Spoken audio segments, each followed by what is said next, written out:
The new federal tobacco tax goes into effect today, raising the tax from 39 cents to $1.10.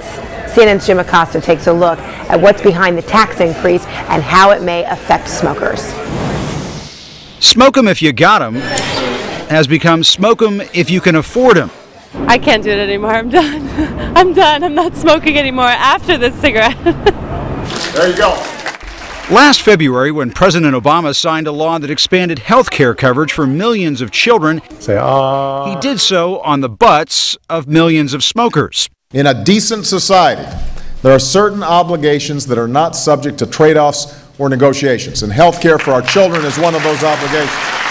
To pay for all of that new health care coverage, starting today, the federal tobacco tax on a pack of cigarettes is going up big time, from 39 cents to $1.01. Anti-smoking activists who've been fighting the likes of Joe Camel for decades like the smell of that.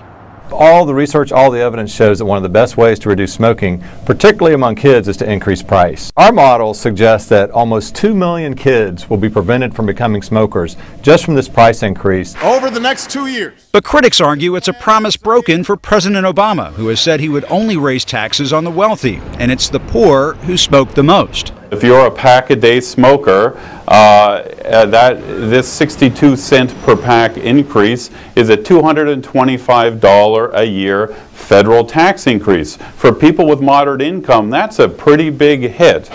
And the tax is not a big hit with the dwindling number of restaurants that still sell tobacco products, like this Washington cigar bar just a few blocks from the White House. If we get a dramatic increase in a particular brand or a particular line of cigars, we'll be forced to increase the price somewhat in order to maintain our margins. So yes, if there's a dramatic increase in a particular item, we will pass that on somewhat. The big cigarette makers have already done just that, raising their prices before the hike. Public health advocates say add that to the list of reasons for smokers to kick the habit. Yeah, it's probably time to stop.